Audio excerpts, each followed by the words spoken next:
This is Dr. Edward Padama. Ngayon ay pag-uusapan naman natin papaano ba isulat ng mabilisan at ng mas madali itong tinatawag nating statement of the problem ninyo.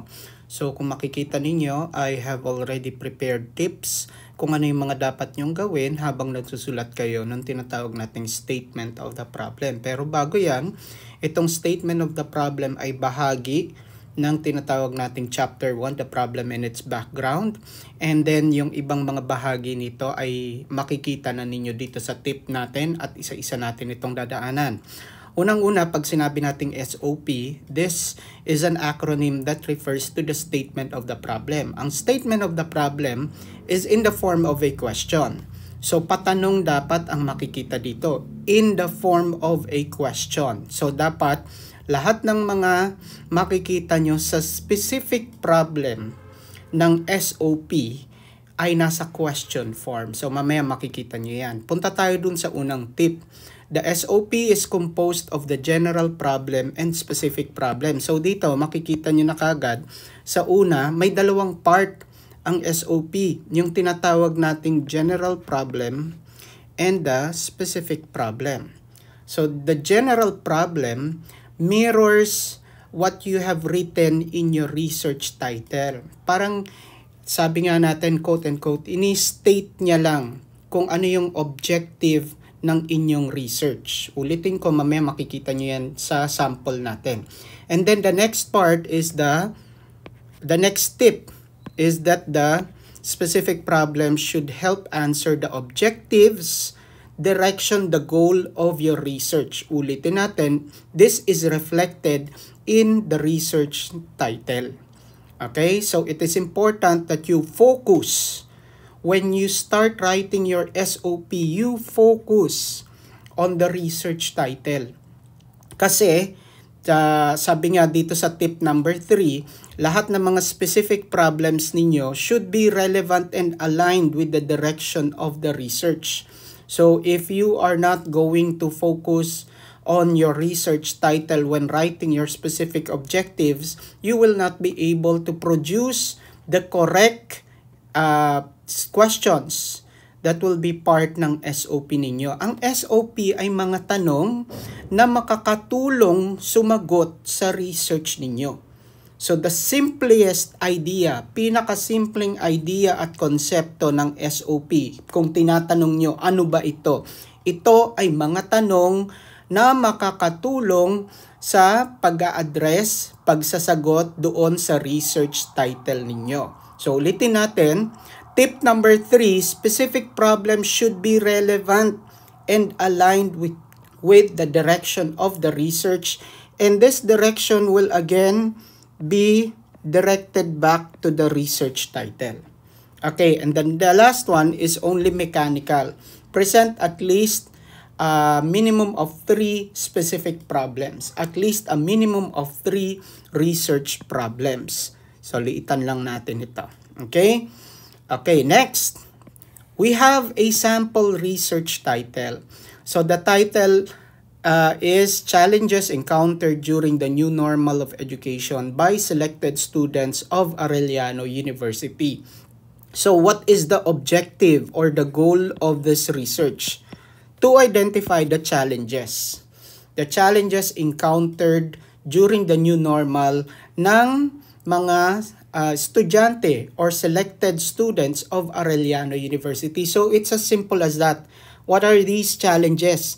That is the goal, to identify the challenges. So, if this is the title of your research, what should be the questions inside your specific problem? So, bago tayo pumunta sa specific problems, dun muna tayo sa general problem. Sabi ko kanina, in the general problem, this would only reflect the research title. These should reflect what is in the research title. I-restate nyo lang. Ang sasabihin nyo lang, the objective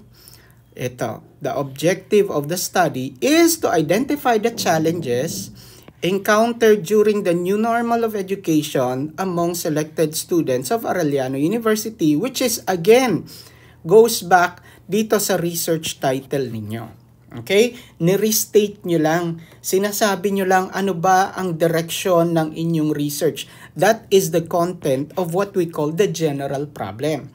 So, tapos na kayo dyan sa general problem. Punta na tayo dito sa specific problems ninyo. So, earlier I told you a minimum of at least 3. Pwede na yung 3. Now, do not forget whatever is in your title. Ano ba yung nasa title nyo? To identify the challenges encountered. This should immediately be your concern pag gumagawa kayo ng specific problem. How? Paano magiging concern nyo dapat? Dapat make sure in the specific problems of your research, ma-reflect na kaagad dyan yung nandun sa title. So, saan dito yung reflection na nasa title? Paano nyo masasagot yun? Gawin yung question.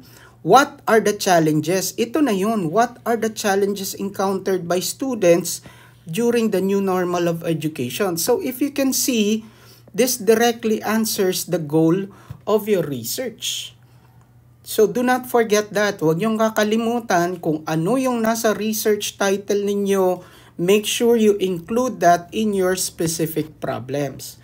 So, it is already reflected in SOP number 1. Ito ngayon yung tinatawag nilang SOP or specific problem, ha?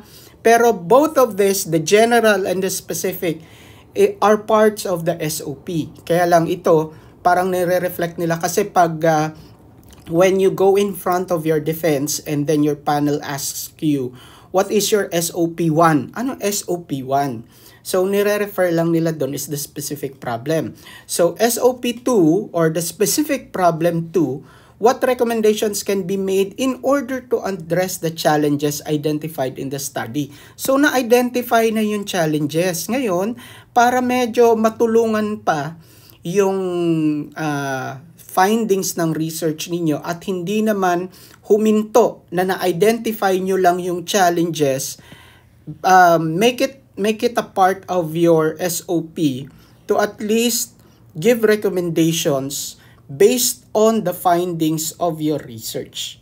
Hindi ba? Para hindi bitin, para hindi huminto na ito lang yung nakita nyong challenges, ano yung recommendations ninyo in order to address these challenges. Okay? So, nakita ninyo, hindi lang humihinto doon sa nakita nyo kung ano yung goal ninyo, magpo-provide din kayo ng remediation if needed, pati intervention. Okay? Next, SOP number 3. What future studies can be made based on the findings of the study?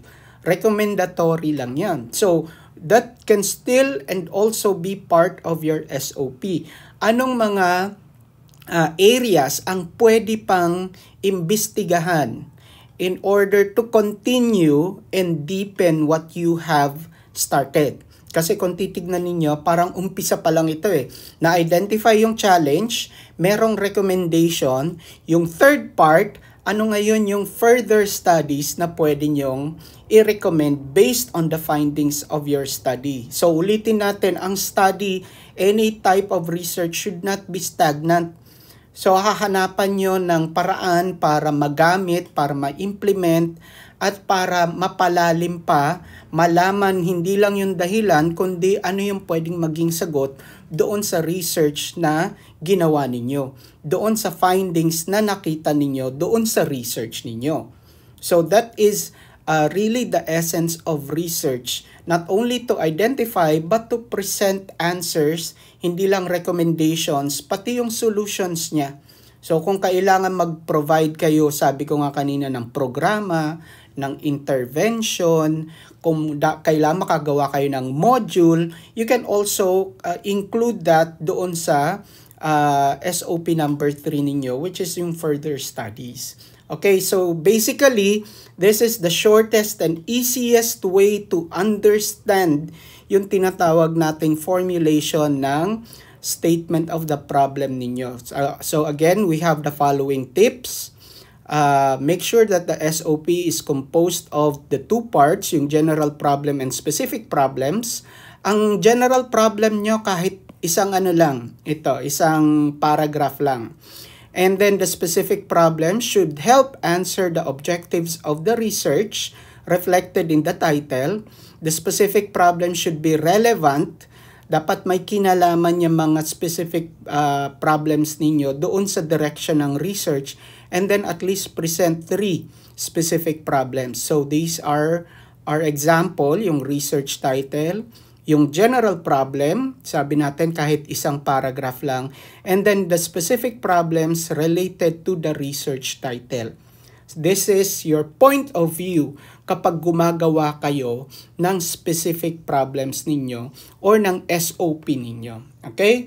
So thank you very much everyone, and I hope you took note. If not, you can review the video that I have created. You can refer this to my YouTube channel at Doc Ed Padama. Maraming salamat sa inyong lahat. Stay safe and God bless.